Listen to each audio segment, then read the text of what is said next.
موقع پر اس بات کو سمجھ لیں کہ ترجیح دنیا کو نہ دے، ترجیح آخرت کو، اللہ کی ذات کو۔ ہماری آخرت کس طرح ٹھیک ہو سکتی ہے، آخرت میں کامیاب کس طرح ہو سکتے ہیں، آخرت میں اللہ تعالیٰ کی رضا کیسے پا سکتے ہیں، اس کو ترجیح دینی چاہیے۔ نبی پاک صلی اللہ تعالیٰ علیہ وسلم کے بہت سارے صحابہ بڑی شانوں والے، ایک صحابی کا ہم آج ذکر کرنے جا رہے ہیں جن کا نام ہے حضرت ابو ذر غفاری رضی اللہ تعالیٰ۔ ہمارے صوفیاء تصوف میں ایک جملہ بولتے ہیں کہ تیرا تو فقر فقر بو ذر ہے، یعنی جن کو صحیح درویش کہتے ہیں نا، صحیح درویش۔ مولا علی شیر خدا رضی اللہ تعالیٰ عنہ فرمایا کرتے دو ہی تو بندے ہیں جو رب کے رستے میں کسی شے کی پرواہ نہیں کرتے۔ حضور کون سے؟ فرمایا ایک ابو ذر غفاری ہے اور دوسرے علی المرتضیٰ ہے۔ مولا علی فرمایا کرتے یہ نا مسلمانوں میں سے چوتھے یا پانچویں مسلمان ہیں۔ شروع سے ایک سلیم الطبع آدمی، کچھ لوگ طبعاً بڑے نفیس ہوتے ہیں، طبعاً ہی اللہ کی طرف سے شروع سے ہی۔ ان کا جو قبیلہ تھا بنو غفار وہ راہزنی کرتا تھا، لوگوں کو لوٹ لیتا تھا۔ شروع میں یہ کام کیا لیکن جب کچھ لوگوں کی چیخیں کانوں میں گئیں تو چھوڑ دیا، فرمایا نہیں یار طبیعت نہیں مانتی۔ اور نبی پاک کا کلمہ پڑھنے سے پہلے ہی بتوں کی پوجا چھوڑ کے رب کی عبادت شروع کر دی۔ لوگ پوچھا کرتے تھے آپ عبادت تو کرتے تھے پر منہ کدھر کرتے تھے؟ فرماتے تھے جدھر وہ کرا لیتا تھا کر لیتے تھے۔ کسی نے انہیں بتایا کہ مکے میں ایک شخص ہیں جنہوں نے اعلان نبوت کیا ہے، آپ کی طرح کی باتیں کرتے ہیں۔ انہوں نے اپنے بھائی کو بھیجا، ان کا نام انیس تھا، پتہ کر کے واپس آئے، بھائی کہنے لگے ابو ذر، ان کا نام جندب ہے اصل میں، ذر ان کے بیٹے کا نام ہے اور کنیت سے زیادہ معروف ہیں، ابو ذر غفاری کہلاتے ہیں۔ فرماتے ہیں کہ بھائی نے آ کے بتایا کہ وہ نیکی کا حکم دیتے ہیں، برے کاموں سے منع کرتے ہیں، صلہ رحمی کا پیغام دیتے ہیں، لیکن لوگ سارے مخالف ہیں۔ یہ چیز بھی بڑی کاؤنٹ ہوتی ہے، اسے نہ کاؤنٹ کیا کریں۔ لوگوں کی ترجیحات بدلتی ہیں، صبح کچھ، دوپہر کچھ، شام کچھ، اسے نہ کاؤنٹ کریں۔ انہوں نے اس بات کو کاؤنٹ کر کے بتایا کہ لوگ ان کے جو ہیں نا وہ مخالف ہیں سارے۔ تو حضرت ابو ذر غفاری کہنے لگے مجھے تسلی نہیں ہوئی، میں خود جا کے پتہ کروں گا۔ کہتے ہیں مکہ شریف آیا تو کسی ایسے آدمی سے پوچھ بیٹھا، میں تو کچھ اور سمجھا تھا، وہ کچھ اور نکلا۔ مکے والوں نے بڑا مارا، مکے پہنچ کے پہلی جو چیز ملی وہ مار کھانے کی تھی۔ اب میں ڈرتے کسی سے پوچھتا ہی نہ، بھوک بھی بڑی تھی، رہنے کو جگہ نہیں تھی، حرم شریف میں لیٹا رہتا تھا۔ میرے نصیب دیکھو، مجھے ایک شخص نے نہ آ کے ہلایا، کہنے لگے اگر مناسب سمجھیں تو میں آپ کو دیکھ رہا ہوں کافی دیر سے، آپ کوئی پردیسی ہیں، آپ کا اپنا مہمان نہ بنا لوں؟ تو میں نے کہا آپ کا کیا نام ہے؟ کہنے لگے میرا نام ہے علی ابن ابی طالب۔ کہتے ہیں مولا کائنات گھر لے گئے، کھانا بھی کھلایا، جگہ بھی دی، سونے کو خدمت بھی کی، لیکن چونکہ میں تو پہلے ایک سے پوچھ کے مار کھا بیٹھا تھا، میں نے پوچھا نہیں میں کدھر آیا ہوں۔ رات رہے، اگلی رات بھی رہے، لیکن میں نے بتایا نہیں میں کس کام آیا ہوں۔ حضرت ابو ذر غفاری رضی اللہ تعالیٰ عنہ کہتے ہیں خود ہی مولا علی نے پوچھا بتا سکتے ہو کیسے آئے ہو؟ میں نے کہا رات رکھ لو گے؟ فرمایا بڑا کشادہ سینہ دیا رب نے مجھے، تو بات تو کہنے لگے یار میں تو محمد مصطفیٰ کی زیارت کرنے آیا صلی اللہ تعالی علیہ وسلم۔ یہ بے نیاز لوگوں میں سے ہیں حضرت سیدنا ابو ذر غفاری۔ میں حضور کی زیارت کے لیے، حضرت علی کہنے لگے سویرے لے چلوں گا۔ انسان بزدل نہیں ہوتا، ہر انسان بزدل نہیں ہوتا، اور بلا وجہ ٹکراؤ کی پالیسی بنا لینا یہ بھی سیانے لوگوں کا کام نہیں۔ حکمت کے تقاضوں کے مطابق چلنا یہ بھی دلیر لوگوں کا ہی کام ہوتا ہے۔ حضرت مولا علی کہنے لگے صبح لے کے چلوں گا پر حالات ٹھیک نہیں، شرارتی لوگ ہر جگہ ہوتے ہیں، اگر کوئی شرارتیوں کا ٹولہ ملا نا جو کھڑا ہوگا جاسوسی کرنے کے لیے کہ حضور کی طرف کون کون جا رہا ہے، تو میں نیچے جھکوں گا جوتے کا تسمہ ٹھیک کرنے کے لیے، لیکن آپ نے نہیں کھڑے ہونا، آپ نے چلتے رہنا ہے تاکہ کسی کو شک نہ ہو۔ کہتے ہیں اس ترتیب سے حضرت علی مجھے لے کے گئے، میں حضور کی بارگاہ میں پہنچا۔ مولا علی کہتے ہیں بڑے بڑے لوگ سوال کرتے تھے پر یہ شروع سے سلیم الطبع تھے، مجھے کہہ لینے دینا، جنہوں نے ماننا ہوتا ہے وہ لمبے سوال کرتے ہی نہیں، مان جو لیا تو لمبے سوالوں کی ضرورت ہی کوئی نہیں۔ کہتے ہیں لوگ بڑے بڑے سوال کرتے تھے پر ابو ذر نے 2-3 باتیں ہی پوچھیں اور آگے جا کے کہنے لگے حضور ہاتھ بڑھائیں مجھے کلمہ پڑھائیں۔ نبی پاک صلی اللہ علیہ وسلم نے کلمہ پڑھایا، فرمایا باہر جا کے نا ابھی ذکر کرنا کہ تم مسلمان ہو گیا، یہ ماریں گے۔ عرض کی حضور انہیں مارنے دے، میں آیا بھی مار کھا نہیں ہوں۔ انہیں مارنے دے نا. پڑا فلک کو کبھی دل جلوں سے کام نہیں. داغ دہلوی نے کہا تھا پڑا فلک کو کبھی دل جلوں سے کام نہیں، اور جلا کے راکھ نہ کر دوں تو داغ نام نہیں. ماری تو کھانے آئے ہیں، مارنے دیں، کرنے دیں زور جتنا لگانا ہے لگانے دیں. باہر جا کے اعلان کیا، مکے والوں نے مارا، اتنا مارا کہ بے ہوش ہو گئے. پھر کسی نے بتایا کہ تم نے گزرنا بھی ہے ان کے علاقے سے، بنو غفار سے، پھر ان کا پتہ بھی ہے یہ لوگ بڑے سخت ہیں. پھر چھوڑا. تباً بڑے جلالی تھے، زاہد مزاج تھے. فرماتے تھے کہ جو تمہاری ضرورت سے زیادہ ہے وہ سارا صدقہ کرو. کنز کے معاملے میں ان کا رویہ یہ تھا. صرف حضرت صدیق اکبر کو کچھ نہیں کہا انہوں نے، باقی حضرت عمر جیسے آدمی کو بھی کھڑا کر کے کہہ لیتے تھے یہ مال کیوں رکھا ہوا ہے خزانے میں، بانٹتے کیوں نہیں سارا. اور جناب عثمان غنی رضی اللہ تعالیٰ عنہ کے ساتھ تو باقاعدہ کئی دفعہ اس موضوع پر گفتگو کی. وہ کہتے تھے کہ جب اللہ کہتا ہے قرآن میں کہ مال دولت جمع نہیں کرنی، تو وہ جو لوگ تھے وہ بھی بڑی شانوں والے تھے. وہ کہتے تھے کہ اللہ نے جب زکوٰۃ فرض کی تو مال جمع ہوتا ہے تو زکوٰۃ فرض ہوتی ہے نا. جب فطرانے کا کہا تو مال ہوتا ہے تو فطرانہ آتا ہے نا. تو آپ جو کہہ رہے ہیں وہ ٹھیک ہے، پر آپ اعلیٰ بات کر رہے ہیں تقوی کی، سارا بانٹو. تو حضرت ابو ذر غفاری کہتے تھے چلو ٹھیک ہے تمہاری بھی بات مان لیتا ہوں، پر یہ بتاؤ مدینے والے کا اپنا طریقہ کیا ہے؟ کہ بھئی حضور کا طریقہ تو وہی ہے جو آپ بتا رہے ہیں. تو فرمانے لگے پھر اس رستے نہ چلیں جو رستہ مدینے والے رسول کا ہے. اور حضور سے، نبی پاک سے عشق کرتے بڑا کھل کے. یہ صحابہ صفہ میں سے تھے. کلمے پڑھنے کے بعد چونکہ طبیعت جلالی تھی تو حضور نے بھیج دیا، فرمایا واپس جاؤ اپنے قبیلے میں تبلیغ کرو. واپس گئے، بھائی کو مسلمان کیا، والدہ کو مسلمان کیا، قبیلہ سارا مسلمان کیا، وہیں رہے. ہجرت مدینہ کے بعد آئے تبوک کے موقع کے قریب، اور حضور نے صحابہ صفہ میں رکھ لیا. نوکری کرتے مدینے والے رسول کی، دلیر آدمی تھے، بڑا قبیلہ تھا، پر ڈیوٹی کرتے، ڈیوٹی خدمت کرتے. ایک بیٹا تھا زار اس کا نام تھا، اس کی ڈیوٹی لگائی تم نے میرے نبی پاک کے اونٹ چرانے. ڈاکو آئے تو صاحبزادہ اونٹوں کی، اونٹنیوں کی حفاظت کرتے شہید ہو گیا. اور یہ انوکھا بندہ ہے جس نے شرط لگائی تھی کہ میں نے کالی سیاہ رنگ کی عورت سے شادی کرنی. انوکھا بندہ ہے. ایک بیٹی تھی، ایک بیٹا، بیٹا شہید ہو گیا. بیوی سے کہا تم نے نبی پاک کے گھر میں خدمت کرنی ہے، حضور کے گھر والوں، اور میں نبی پاک کی نوکری کروں گا. حضور کی خدمت کرتے، ہر وقت خدمت میں رہتے. اور حضور جب آتے نا، صحابہ صفہ میں یہ شامل تھے جو لوگ دین سیکھتے، حضور جب آتے تو سب سے پہلے آ کے حضرت ابو ذر غفاری کا پوچھتے، بلائیں. اور جب بات کرتے حضور تو بار بار ان کو مخاطب کر کے بات کرتے. حضرت ابو ذر غفاری رضی اللہ تعالیٰ عنہ کا نبی پاک سے اتنا پیار کہ ہماری بھی مشکل حل کر دی. ابو داؤد شریف میں موجود ہے، ایک دن کہنے لگا یا رسول اللہ صلی اللہ علیہ وسلم، اگر کوئی بندہ کسی سے پیار بڑا ہی کرے پر اس جیسے عمل نہ کر سکے، کوشش کرے کرنا. لوگ ہمیں کہتے ہیں نا جی پیار بڑا، عمل بھی تو کرو نا. بھی کرنا چاہیے، پر انسان ہے نا، غلطی بھی تو ہو ہی جاتی ہے. اب ہم عمل نہیں کر سکتے تو تم ہمیں پیار بھی نہیں کرنے دو گے؟ مہربانی کرو، پیار تو کرنے دو نا. حضرت ابو ذر غفاری نے کہا، ابو داؤد شریف میں موجود ہے، یا رسول اللہ صلی اللہ تعالیٰ علیہ وآلہ وسلم، حضور پیار بڑا کرے پر ان جیسے عمل نہ کرے تو حکم کیا ہے؟ تو حضور نے فرمایا پیار سچا کرے، اللہ قیامت کے دن جس سے محبت کرے گا نا اس کے ساتھ ہی دونوں کو اکٹھا فرما دے گا. تو حضرت ابو ذر نے فوراً کہا، حضور پھر مجھے آپ سے بھی بڑا پیار ہے، رب سے بھی بڑا پیار ہے. فرمایا فکر نہ کرنا، جنت میں اکٹھے ہی جائیں گے. اتنی محبت رسول پاک کی ذات کے ساتھ. حضور کی نوکری کرنا. ایک دن خدمت کرتے کرتے سو گئے. حضور مسجد میں آئے پتہ کرنے کہ ابو ذر آرام کر رہا ہے. یہ بھی مزہ ہوتا ہے، خیال رکھنا اپنے درویشوں کا، کیا کھایا کیا پیا، کہاں سوئے. حضور رات کو آئے، یہ سوئے ہوئے تھے.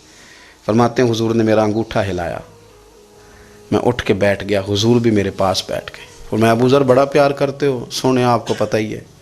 کہا یار تو بڑی نوکری کرتا ہے، ایک دن وہ بھی آئے گا جس دن تجھے میری مسجد اور میرے شہر سے جانا پڑے گا، پھر کیا کرو گے؟ تو عرض کی حضور کسی کی طاقت ہے مجھے آپ کے شہر سے نکالے؟ میں تلوار نکال لوں گا. نبی پاک نے فرمایا تلوار نہ نکالنا، جہاں تمہیں بھیجا جائے چپ کر کے چلے جانا. حضور کب تک؟ فرمایا جب تک اللہ تیری اور میری ملاقات نہیں کرا دیتا، یعنی وصال تک. یہ واحد شخص ہیں کہ حضور کے وصال ظاہری کا وقت آ گیا تو فرمایا کوئی میرے ابو ذر کو بلاؤ. جب یہ آئے تو حضور لیٹے ہوئے تھے، یہ جھکے نبی پاک کی طرف، حضور میں حاضر ہوں، تو حضور نے پکڑ کے سینے کے ساتھ لگا لیا۔ میرے رسول پاک صلی اللہ علیہ وسلم کی خدمت میں ایک دفعہ عرض کرنے لگے، حضور مجھے صوبے کا گورنر بنا دیں۔ تو نبی پاک نے فرمایا، ابو ذر میں عہدے پسند نہیں کرتا، تو تمہیں بھی میں کہتا ہوں عہدہ نہ لینا، تمہیں بھی کہتا ہوں عہدہ نہ لینا۔ فرمایا، ابو ذر میں جو چیز اپنے لیے پسند کروں گا تمہیں بھی اسی کا مشورہ دوں گا، تم بندے اچھے ہو پر یہ کام تمہارے بس کا نہیں ہے۔ بڑے زاہد آدمی میرے رسول کریم صلی اللہ تعالیٰ علیہ وآلہ وسلم نے ان کے بارے میں فرمایا جس طرح نبیوں میں حضرت عیسیٰ علیہ السلام ہوئے، حضرت عیسیٰ دیکھیں نا، انبیاء میں اللہ تعالیٰ نے ہر قسم کی عظمت نبیوں کو دیں۔ جناب سلیمان علیہ السلام کا تو تخت بھی ہوا میں اڑتا تھا، جن تک تابع دار تھے، اور نبیوں میں حضرت عیسیٰ بھی ہیں جن کے پاس گھر بھی کوئی نہیں، شادی بھی کوئی نہیں کی، اینٹ سرانے رکھ کے تکیہ بناتے، ایک ان کے پاس کنگھی تھی اور ایک پیالہ تھا۔ دیکھیں جو بندہ نیک ہو نا، وہ بھی نیک ہیں، اللہ کے نبی ہیں، آپ اپنا تقوی مسلط نہیں کریں گے، جو وہ کر رہے ہیں وہ بھی مخلص ہو کے کر رہے ہیں۔ حکومتیں جو چلانی ہیں تو وہ کس نے چلانی ہیں؟ اگر نیک بندے نہیں آئیں گے تو غلط لوگ آئیں گے، قوموں پہ ظلم کریں، وہ بھی اپنی جگہ ٹھیک ہیں، لیکن یہ جو کر رہے ہیں یہ بات بھی اپنی جگہ بالکل ٹھیک ہے۔ ہم پتہ کیا کرتے ہیں، ہم چیزوں کو مسلط کرتے ہیں، ایک دوسرے پر مسلط نہیں کریں چیزوں کو۔ آپ جو کر سکتے ہیں، جو رستہ آپ کو صحیح لگتا ہے اختیار کر لیں، یہی تو ہمارے دین کا حسن ہے کہ سارے رستے واضح کر کے ہمیں دکھاتا ہے۔ حضرت عیسیٰ علیہ السلام نے ایک دن دیکھا کہ ایک بندہ نا انگلیوں کے ساتھ اپنے بال سیدھے کر رہا ہے، تو آپ نے فرمایا یار کنگھی کے بغیر بھی کام چل سکتا ہے، کنگھی بھی خیرات کر دی۔ دیکھا ایک بندہ ہاتھ کا تکیہ بنا کے لیٹا ہے، تو فرمایا اینٹ بھی دے دو، کسی کے کام آ جائے گی۔ ایک دن دیکھا کہ ایک بندہ نا یوں چلو میں پانی پی رہا ہے، فرمایا پیالہ بھی رہنے دو، اس کے بغیر بھی کام چل ہی جاتا ہے۔ جناب عیسیٰ کا یہ زہد تھا۔ میرے نبی پاک علیہ السلام نے فرمایا جس نے جناب عیسیٰ کا زہد دیکھنا ہو وہ میرے ابو ذر غفاری کو دیکھے، ان کو دیکھے، یہ دنیا میں جناب عیسیٰ کے زہد کے مطابق چلتے پھرتے ہیں۔ ساری زندگی دولت کو، مال کو پسند نہیں کیا۔ جہاں رہتے تھے ایک گورنر صاحب نے 300 دینار تحفے میں بھیجے، تو ایک ہوتا ہے نا بندہ کہتا نہیں نہیں ضرورت نہیں، اور حضور سید عالم صلی اللہ علیہ وسلم نے حضرت عمر سے فرمایا تھا جو خود بخود آ جائے وہ قبول کر لو، اللہ کی طرف سے۔ لیکن ان کا رنگ فقیری والا تھا اور تھوڑا انوکھا تھا۔ 300 دینار آئے تو فرمانے لگے اسے جا کے کہو تمہیں کوئی اور بندہ نہیں ملا دھوکہ دینے کے لیے، میرے گھر ہی مال بھیج دیا ہے۔ فرمانے لگے میرے پاس گدھا ہے سواری کرنے کے لیے، میرے پاس بکریاں ہیں دودھ پینے کے لیے، میرے پاس ایک چادر اضافی ہے سامان میں سے، میں تو ڈرتا ہوں کہ رب کہیں اس چادر کے بارے میں سوال نہ پوچھ لے، اور تم ہو کہ میرے پاس یہ لے کے آئے ہو۔ حضرت عثمان غنی کے پاس جا کے کہا کرتے کتنا لوگوں کے پاس پیسہ آ گیا ہے، ہر بندے کے گھر میں مال ہے، یہ کیا ہو رہا ہے، لوگوں سے کہیں خرچ کریں غریبوں پہ۔ عثمان غنی فرمانے لگے تمہیں تو خوش ہونا چاہیے کہ میرے دور میں لوگ خوشحال ہو گئے ہیں۔ آپ فرمانے لگے نہیں، وہ والا رنگ زیادہ بہتر ہے جو مدینے والے نے اختیار فرمایا ہے، کیونکہ کچا رنگ للاری والا چڑھدا تے لیندا رہندا، عشق تیرے دا رنگ محمد، جدوں چڑھ جائے پھر نہیں لیندا۔ آپ کی طبیعت کے اندر دولت سے بیزاری۔ حضرت ابو درداء، حضرت ابو موسیٰ اشعری، حضرت ابو ہریرہ رضی اللہ تعالی عنہ، یہ سمجھ لیں ان کے کلاس فیلو تھے، ان کے ساتھ پڑھا تھا انہوں نے۔ حضرت ابو ذر غفاری ان پر بھی جلال کرتے۔ آپ یقین کریں کہ طبیعت نا ایسے کیف میں آ گئی ان کو پڑھ کے، ان کو پڑھا جب کچھ دنوں سے تو کچھ انوکھا، یہ انوکھی وجہ ہے، سارے زمانے سے نرالے ہیں، یہ بندے کون سی بستی کے یار اب رہنے والے ہیں، یہ کس طرح کے لوگ ہیں، کیا سوچ ہے۔ حضرت ابو درداء رضی اللہ تعالیٰ عنہ کے گھر کے قریب سے گزرے تو حضرت ابو درداء مکان بنا رہے تھے، کیا جملہ کہا، تڑپ گئی روح۔ فرمانے لگے ابو درداء تجھ سے مجھے یہ امید نہیں تھی یار۔ فرمایا کیا ہوا؟ فرمانے لگے اب تیرا مکان بنانے کے لیے بھی اللہ کے بندوں کی پشتوں پر اینٹیں رکھی جائیں گی، تیرا مکان بنانے کے لیے رب کے بندوں کی پشتوں پر اینٹیں تیرے لیے۔ حضرت ابو درداء نے گردن جھکا لی، فرمایا یار جہاں تو ہے نا تو بالکل ہی ٹھیک کہتا ہے۔ کیوں؟ میرے نبی پاک صلی اللہ علیہ وسلم نے فرمایا اس زمین کے اوپر اور آسمان کے نیچے ابو ذر غفاری سے سچا بندہ کوئی نہیں۔ ان سے زیادہ سچا کوئی نہیں۔ فرمایا تو ٹھیک کہتا ہے یار، صحیح کہتا ہے۔ حضرت ابو موسیٰ اشعری رضی اللہ تعالیٰ عنہ کو گورنر بنا دیا گیا عراق کا۔ اب حضرت ابو موسیٰ اشعری صحابہ میں ایک بڑے جلیل القدر صحابی ہیں، اور ان کی عظمتیں، رفتیں، بلندیاں کیا کہنا، بڑی گہری دوستی تھی۔ لیکن جب وہ گورنر بن گئے نا تو آپ نے فرمایا بس بھئی اب تو نے عہدہ لے لیا ہے، یہ بندے کو ٹھیک نہیں رہنے دیتی چیزیں، اب تو عہدے میں چلا گیا ہے۔ بڑی مدت کے بعد ملاقات ہوئی حضرت ابو موسیٰ اشعری کے ساتھ۔ وہ دوڑ کے آئے حضرت ابو ذر غفاری کے گلے ملنے، میرا بھائی میرا بھائی۔ فرمایا پیچھے ہٹ جا، میں نہیں تیرا بھائی، تو گورنر ہے، میں غریب آدمی ہوں، اپنا کام کر۔ پھر دوڑ کے آئے، فرمایا ابو ذر تو میرا بھائی ہے یار، اکٹھے پڑھتے تھے حضور۔ فرمایا نہیں، جا تو نہیں میرا۔ پھر آئے، جانتے تھے نا یہ سچا بندہ ہے، یہ سچا بندہ ہے، یہ تقریروں والا نہیں، صرف وعظوں والا نہیں، اس کے اندر بھی بڑی سچائیاں ہیں۔ قریب آئے، آ کے کہا یار تو میرا بھائی ہے، میرے سینے لاگ۔ فرمانے لگے تو تیسری بار آیا ہے، مومن ہے، میں منہ نہیں موڑ سکتا، پر پہلے مجھے بتا گورنر بننے کے بعد تو نے مکان کتنے بنائے، باغ کتنے لگائے، چکیاں کتنی لگائیں، کتنے تو نے چیزیں بنائی ہیں، پہلے بتا۔ تو ابو موسیٰ اشعری نے ان کا ہاتھ پکڑا، رونے لگے، کہنے لگے جس محبوب سے تو نے تربیت لی ہے میں بھی انہی کا نوکر ہوں، جن کپڑوں میں عراق گیا تھا میرے آج بھی وہی ہیں یار۔ کیا بات کرتا ہے تو، میرے وہی ہیں۔ مجھے بتا اگر یہ عہدے خدمت کے ہم نہیں لیں گے تو پھر کیا ظالموں کو دیں گے، غیروں کو دیں گے؟ نہ کر، کچھ نہیں بنایا۔ حضرت سیدنا ابو موسیٰ اشعری رضی اللہ تعالیٰ عنہ روئے، اور جب کہا نا کوئی شے نہیں میرے پاس، تو فرمایا اچھا چل آ جا، پھر سینے لگ جا، تو واقعی میرا بھائی ہے۔ پھر حضرت ابو ذر غفاری نے محبت فرمائی، وہ درویشی، وہ فقیری، وہ سادگی، وہ نورانیت، وہ دل کے ساتھ اندر۔ ہمارے تو بہت سارے لوگ ہیں جو کہتے ہو کہاں لے جانا ہے مال، کیا ضرورت ہے مال کی، ہر وقت مال کی مخالفت کرتے ہیں، لیکن دل ان کا کہتا ہے کہ آئے صحیح، کسی طریقے سے پہنچے صحیح۔ حضور نے فرمایا بعض لوگوں کی زبانیں شہد سے زیادہ میٹھی، دل بھیڑیے سے زیادہ خطرناک۔ اوپر سے کہہ کچھ رہے ہیں، اندر حالات کچھ اور ہیں۔ لیکن حضرت ابو ذر غفاری رضی اللہ تعالیٰ عنہ دوری دولت سے، آپ فرماتے کیوں ہے لوگوں کے پاس مال، کس لیے اتنا مال جمع کیا ہے؟ کیا ساری غریبی ختم ہو گئی ہے، غربت مٹ گئی ہے ساری؟ کیوں لوگ مال بناتے ہیں؟ ایک اور آپ کی کلاس فیلو تھے جو بصرے کے گورنر بنے، عبداللہ بن عامر رضی اللہ تعالیٰ۔ ایک صاحب سے ملاقات ہوئی، جناب نافع تائی ان کا نام تھا، تو ابو ذر غفاری سے وہ بڑے شوق سے ملنے آئے، حضور کے صحابی سمجھ کر کے۔ فرمایا کہاں کے رہنے والے ہو؟ کہا میں تو بصرے کا رہنے والا ہوں۔ فرمایا وہاں میرے ایک کلاس فیلو ہیں عبداللہ بن عامر، کہا وہ تو آج کل گورنر ہیں۔ فرمایا میرا ایک پیغام دے دو گے اس کو جا کے؟ کہا حضور دے دوں گا۔ فرمایا اس سے جا کے کہنا تو گورنر بن کے بھی زندہ ہی ہے، اور میں پانی کا پیالہ پیتا ہوں، کھجور کھاتا ہوں، اور رب کی عبادت کرتا ہوں، میں بھی تو زندہ ہی ہوں نا، تو بھی زندہ ہی ہے، اس سے آگے کچھ نہیں ہے، اور میں کھجور کھاتا ہوں، پانی کا پیالہ پیتا ہوں، میں بھی تو زندہ ہوں نا۔ اللہ اکبر۔ نافع تائی کہتے ہیں اس پیغام کی سمجھ نہیں آئی، لیکن میں لے کے گیا۔ عبداللہ بن عامر سے میری ملاقات ہوئی تو میں نے کہا جی ایک پیغام دینا ہے، تو انہوں نے کچھ توجہ نہیں کی۔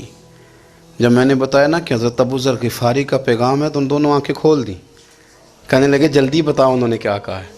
فقر اور درویشی کے رستے پہ چلنے والوں کے امام سیدنا ابو ذر غفاری نے کیا کہا ہے؟ تو کہتے ہیں مجھے پاس بٹھا لیا، شفقت فرمائی، کہنے لگے اب بتاؤ انہوں نے کیا کہا ہے؟ تو عرض کرنے لگے انہوں نے کہا ہے کہ تو گورنر ہے، تو بھی زندہ ہے، اور میں کھجور کھاتا ہوں، پانی پیتا ہوں، رب کو یاد کرتا ہوں، میں بھی تو زندہ ہی ہوں نا۔ کہنے لگے ایک دفعہ پھر کہا انہوں نے کہا تھا کہ میں کھجور کھاتا ہوں، پانی پیتا ہوں، عبادت کرتا ہوں، میں بھی تو زندہ ہوں۔ کہا ایک دفعہ پھر کہتے ہیں تیسری دفعہ کہا تو وہ اتنا روئے کہ انہوں نے چادر میں منہ چھپا لیا۔ کہنے لگے یار وہ ٹھیک ہی کہتا ہے، وہ صحیح کہتا ہے، اتنا مال، اتنے عہدے، اتنی چیزیں، اتنا کچھ جمع کر کے رکھا ہے، ان کا حساب دینا، ان چیزوں کہ اللہ کے حضور کیا عذر پیش کریں گے، کس طرح رب کی بارگاہ میں بتائیں گے کیا وجہ تھی، کن چکروں میں ہم نے زندگی گزار دی۔ سیدنا ابو ذر غفاری رضی اللہ تعالیٰ عنہ نے اپنی حیات مبارکہ ساری کی ساری فرماتے تھے کہ ہم نہیں عمل کریں گے تو کون کرے گا۔ وہ خاص سادگی، وہ خاص، اور پتہ میرے نبی پاک نے کیا فرمایا؟ فرمایا مجھے میرے رب نے حکم دیا ہے کہ میں 4 لوگوں سے پیار کروں۔ اللہ اکبر، کاش کبھی آپ اس حدیث کے جملوں کو سمجھیں۔ اور یار اللہ نے حکم دیا ہے محبوب پیار کرے، حضور کس سے؟ تو پہلے 3 مرتبہ نبی پاک نے ایک ہی شخص کا نام لیا، فرمایا علی سے، علی سے، علی سے، پھر فرمایا ابو ذر غفاری سے، پھر فرمایا جناب مقداد سے، پھر فرمایا سلمان فارسی سے۔ رب نے مجھے کہا ان سے پیار کرو۔ حضرت ابو ذر غفاری تبوک کے موقع پر نا اونٹ پہ بیٹھے تھے، پیچھے رہ گئے، اونٹ پر بیٹھے تھے تو پیچھے رہ گئے، اونٹ سست تھا، تھک گیا، چل نہیں رہا تھا۔ حضرت ابو ذر غفاری رضی اللہ تعالیٰ عنہ پہلے تو اسے لے گئے یہ گاؤں میں کہ اونٹ بیمار ہو گیا، اس کا علاج کرایا، لیکن جب وہ ٹھیک نہ ہو سکا نا تو اونٹ وہیں چھوڑ دیا۔ حضور صلی اللہ علیہ وسلم کے پیچھے ضرور پہنچنا ہے میدان تبوک میں، تو جو سامان تھا وہ سارا پشت پہ رکھا اور اکیلے ہی چل دیے، تنے تنہا اور پیدل۔ سامنے سے گرد اڑتی ہوئی نظر آئی تو لوگوں نے کہا حضور پتہ نہیں کون آیا ہے۔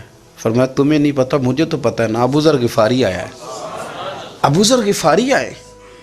پھر حضور نے فرمایا یمشی واحدہ و یموت واحدہ و یبعث واحدہ، فرمایا یہ تنہا چلتے ہیں، یہ تنہا ہی دنیا سے جائیں گے، تنہا ہی اٹھائے جائیں گے، تنہا تنہا چلتے ہیں، تنہا ہی دنیا سے جائیں گے، انتقال تنہا ہی اٹھائے جائیں گے۔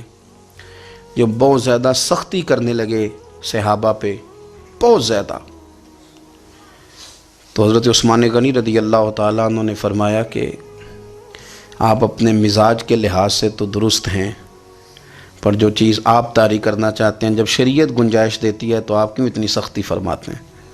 تو فرمانے لگے ٹھیک ہے پھر مجھے ربضہ جانے کی اجازت دے دو۔ ربضہ ایک بستی تھی، جنگل تھا، وہاں کوئی آتا جاتا نہیں تھا، اسی کسے دے کچھ نہیں جلا گئے تو نہ کچھ ہڈا دردی۔ حضور نے کہا تھا نا یمشی واحدہ، تو اکیلا چلے گا، ربضہ چلے گیا۔ حضرت سیدنا عثمان غنی نے کہا یہ کچھ بکریاں لے جاؤ، دودھ پی لیا کرنا۔ فرمایا عثمان مجھے مال کی تو ضرورت پہلے دن سے ہی کوئی نہیں، مجھے تو رب رسول کی ضرورت ہے، ان کی کرم نوازیاں میرے ساتھ رہتی ہیں۔ تشریف لے گئے، وہاں تنہا کھجور کے خشک ٹکڑے کھاتے، عبادت کرتے، اللہ کو یاد کرتے۔ بڑے بڑے لوگوں نے آ کے کہا کہ ابو ذر آپ کی بڑی شان ہے، ہمارے ساتھ چلیں۔ فرمایا چھوڑو، کہاں منشور ہم اور کہاں ہنگامے محبت کے، ایک حجرے میں رہتے ہیں، خدا کو یاد کرتے ہیں، ضرورت کوئی نہیں، جہاں ہوں نا وہاں میں ٹھیک ہوں، حاجت نہیں۔ وصال کا وقت آ گیا، دنیا سے جانے کا ٹائم آ گیا، اکیلے ہیں، بیوی ہے اور بیٹی ہے، جنگل کا علاقہ ہے، حج ہو گیا، رستے بند ہو گئے، بیمار ہو گئے۔ اپنی اہلیہ کو بلا کے کہنے لگے اب میں بچوں گا نہیں، اب جانے کا وقت آ گیا ہے۔ میں نے فقیری جو حضور کی دیکھی تھی اس میں نے وقت گزارا ہے، اور دیکھ میں جا بھی فقیری میرا ہوں، لے سجدہ سا توڑ دی پائی، جان بھی دیتی تیرا تیرے، اب جانے کا وقت ہے تو اس طرح کرنا، اگر تیرے پاس کوئی کپڑا ہوا تو مجھے کفن دے دینا، نہ ہوا تو اللہ کے سپرد کر دینا۔ کہا ہم 2 عورتیں ہیں، جنازہ، غسل، کفن۔ فرمایا رب جماعت بھیجے گا میرے لیے، لوگ آئیں گے، میرے نبی پاک نے مجھ سے وعدہ کیا تھا آئیں گے نا لوگ۔ تو اہلیہ کہنے لگی ابو ذر آپ کو کیسے پتہ ہے کہ آپ اس صحرا میں انتقال کر جائیں گے، اللہ شفا دینے والا ہے۔ فرمانے لگے ہم 3-4 لوگ بیٹھے تھے تو حضور نے فرمایا تھا تم میں سے ایک شخص صحرا میں اکیلا انتقال کر جائے گا، تو وہ میرے جتنے باقی ساتھی تھے وہ سارے انتقال کر گئے، اب میں اکیلا ہی بچا، مجھے پتہ ہے وہ میں ہی ہوں، تو تم دیکھنا تمہیں کوئی نہ کوئی مل جائے گا غسل کفن کے لیے۔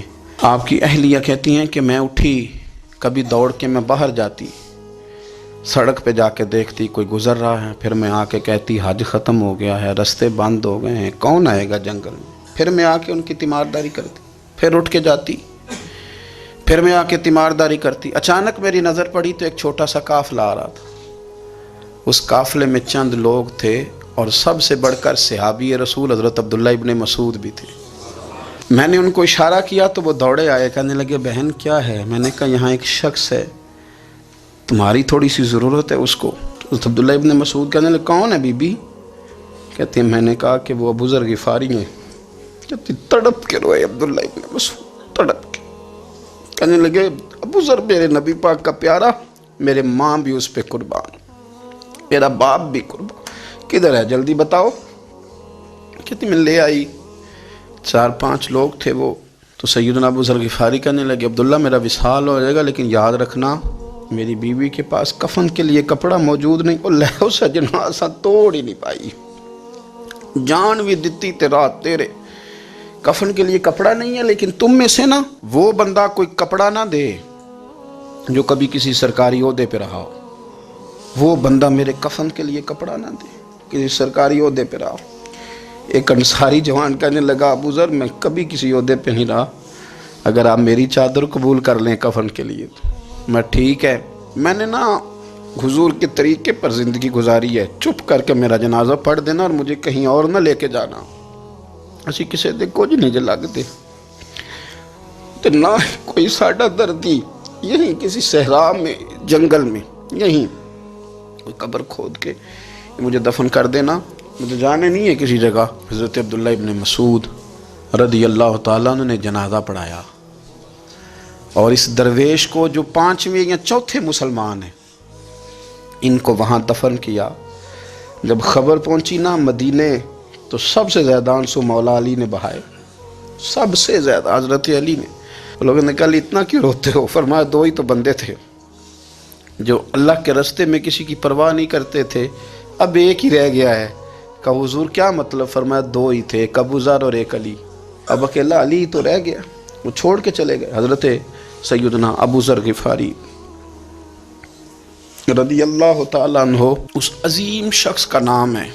سردار قبیلے سے تعلق تھا, بڑے بہادر تھے, پر حضور کو فقیری میں دیکھا تو پھر زندگی اسی فقیری میں گزارتی, اسی فقیری میں, اسی طریقے میں وفا کر کے نا اسی رنگ میں گزار دی, انہی نقشوں پہ رہے. اگرچہ جائز تھا, بڑے بڑے لوگ تھے, بڑے بڑے لوگ تھے. حضرت عبد الرحمن ابن عوف بڑا مال تھا, حضور نے ان کو جنتی کہا, ان کے پیچھے نماز پڑھی, سب ٹھیک تھا. پر فرماتے تھے یار میں انکار نہیں کرتا, پر میرے نبی نے فقیری کی, حضور نے ایک وقت کھایا ایک وقت بھوک کاٹی, تم کس طرح بھر بھر کے پیٹ کھاتے ہو, تم کس طرح اتنی آسانیاں دیکھتے ہو. حضرت ابو ذر غفاری فرماتے تھے مجھے میرے نبی پاک نے 6 باتوں کی وصیت کی تھی. اپنے بچوں کو بھی بتاتے تھے, دوستوں کو بھی. 6 باتوں کی حضور نے وصیت کی تھی. سب سے پہلے حضور نے فرمایا تھا ابو ذر مسکینوں سے محبت کرتے رہنا. دوسرا نبی پاک صلی اللہ علیہ وسلم نے فرمایا تھا جب بھی دیکھنا نیچے والوں کو دیکھنا, اوپر والوں کو نہ دیکھنا. مالداروں جاگیرداروں پہ توجہ نہ کرنا, ذہن خراب ہوگا. نیچے دیکھنا, غریبوں کی طرف توجہ رکھنا. تیسرے نمبر پر نبی پاک صلی اللہ علیہ وسلم نے فرمایا تھا ہر حال میں حق بات کہنا اگرچہ وہ کڑوی ہو. چوتھے نمبر پہ میرے محبوب نے فرمایا تھا اللہ کے معاملے میں کسی کی پرواہ نہ کرنا, کوئی کیا کہتا ہے کہتا رہے, تم رب کے راستے پہ چلتے رہنا, ملامت کی پرواہ نہ کرنا. اور 5ویں نمبر پر میرے نبی پاک نے مجھ سے کہا تھا اگر رشتہ دار تجھ سے تعلق توڑیں بھی نہ تو جوڑ کے رکھنا, صلہ رحمی نہ چھوڑنا. اور 6